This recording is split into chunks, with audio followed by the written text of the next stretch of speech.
What's going on, everybody? Robert Sykes, KetoSavage.com, and my sidekick, Crystal Love, KetoBrick.com. There you go. Now, we were walking through Whole Foods the other day, and somebody recognized us because we had the camera and we were just looking all kinds of funky like we normally do. And she was like, I'd love to get a little bit more information about keto. Do you have like a video you can point me to that explains how to start keto, like an introduction to it? What are the steps? What are some tips and tricks, etc., etc.? And I was like, yeah, go check out. There was nothing that I had made that was like a good introduction video. I made a very involved scientific explanation of what ketosis is. I'll link that here or here, however you do that, below, Somewhere. whatever. But we thought we'd make like our top 10 tips for like a newcomer getting into the diet, to start the diet. There's a whole bunch of these on YouTube, but we wanted to make one with our emphasis and ideas and whatnot. So, without further ado, Crystal has the list. Fire it off. All right. Tip number 1. Tip number 1, electrolytes. Electrolytes. You want to start talking about electrolytes?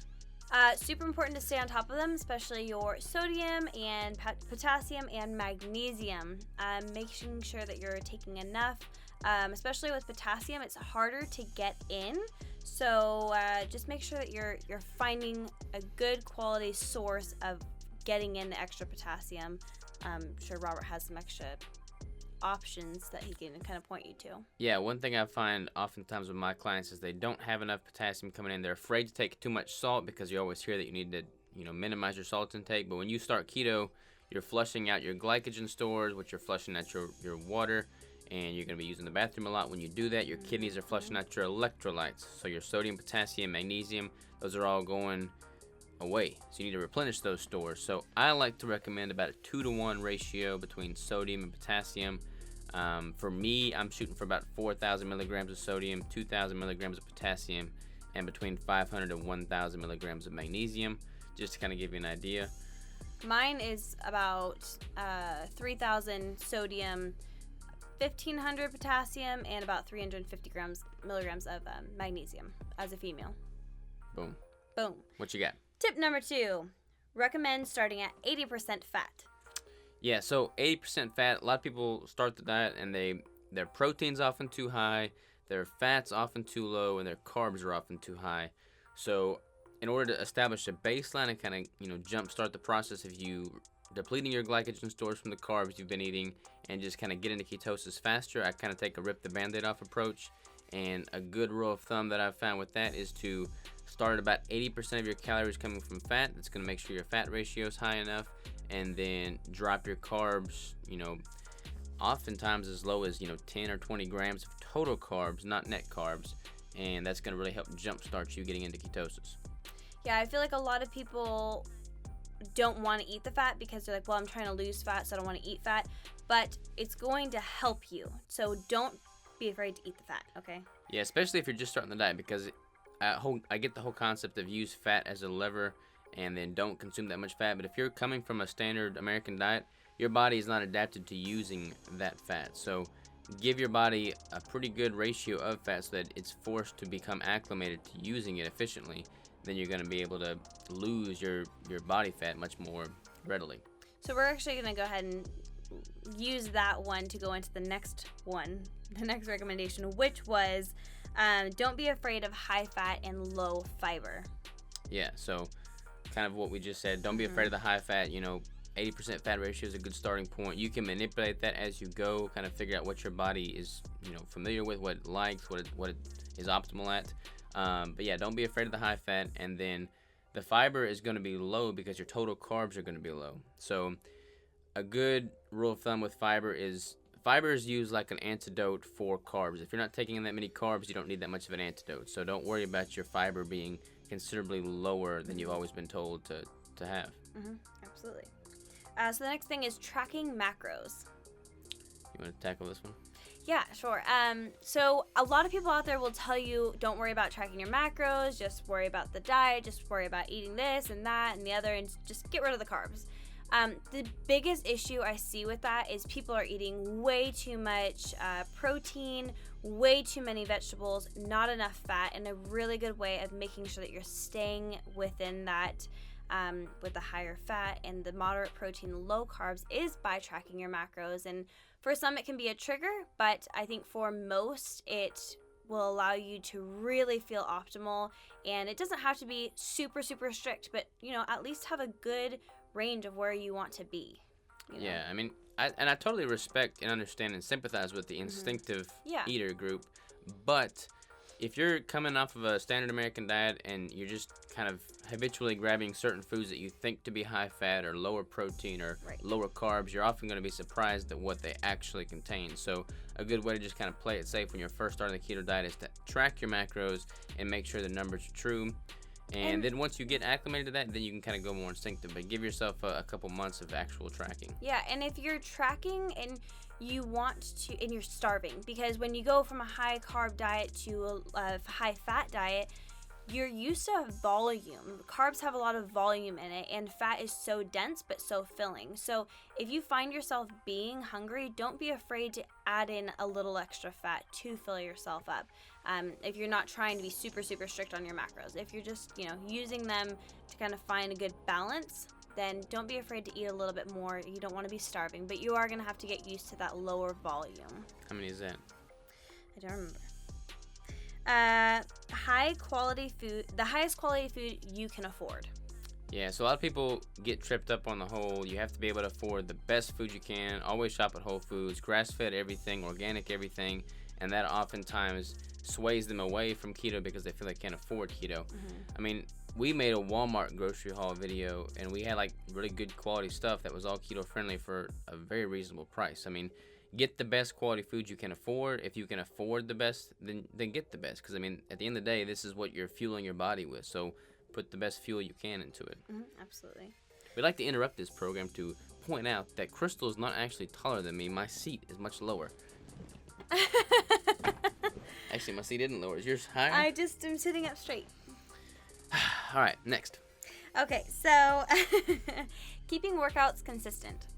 You want me to start or do you start? No, go for it. Okay, so I get this question so many times. Should I stop my workouts for a few days or a week while I'm getting keto adapted?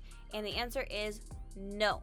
If you have a little bit of a cold or you're getting over a sickness or something like that, what do you want to do?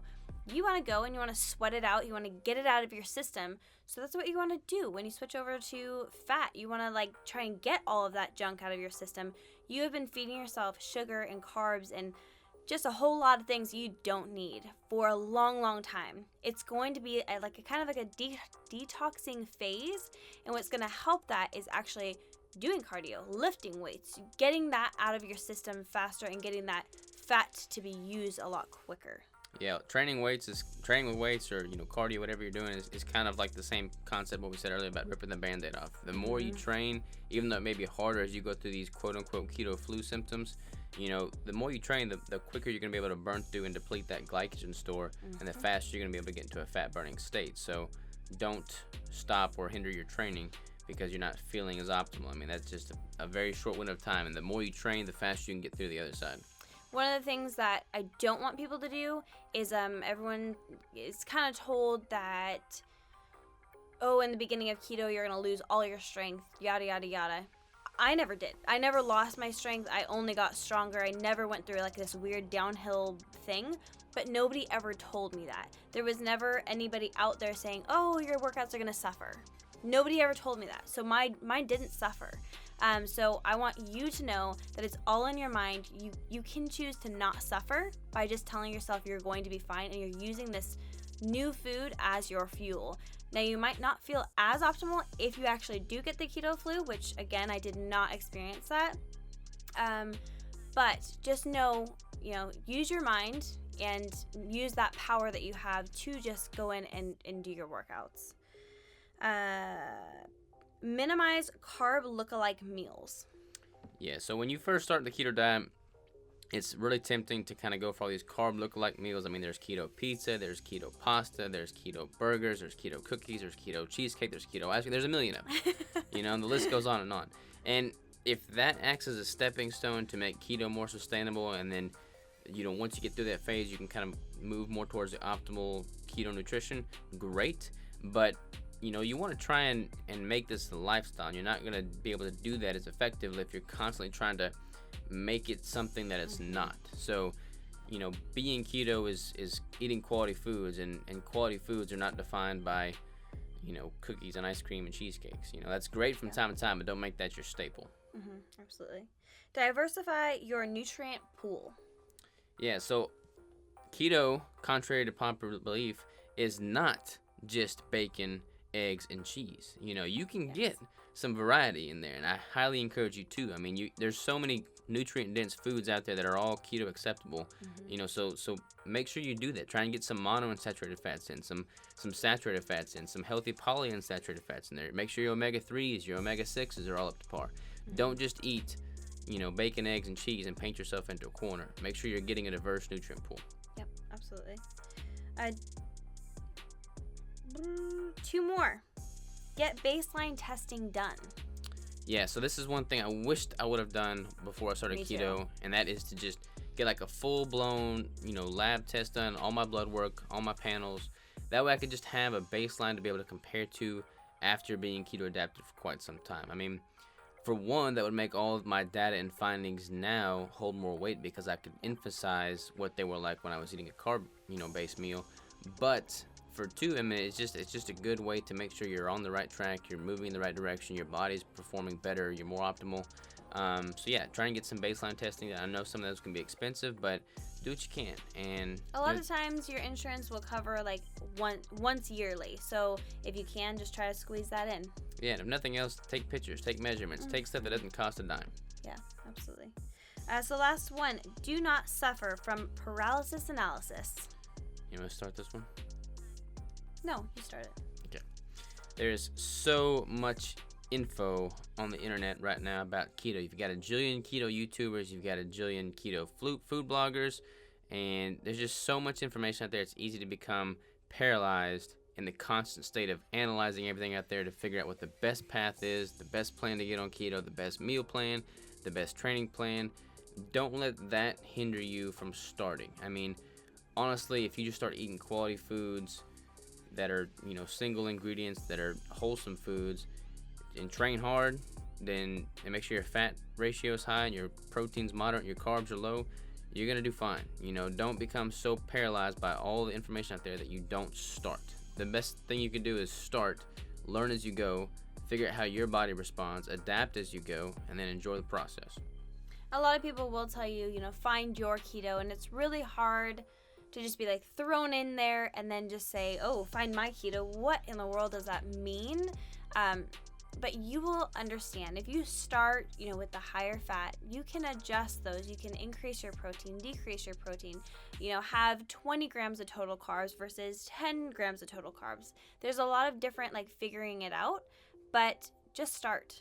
Just start somewhere, and then you can always move things little by little. And don't do big jumps. Don't go just starting keto and then all of a sudden go carnivore. Just allow your body to adjust to what you're doing to it and give yourself a couple months for each process. Boom. Top 10 tips. Boom. So, if you have any questions about starting keto, watch this video, subscribe to the Keto Savage YouTube channel, and listen to the Keto Savage podcast, and you'll be set. No. But really, there's a whole bunch of information out there. A lot of it's quality stuff. Jump in, have fun, get keto adapted, and live a healthier, happier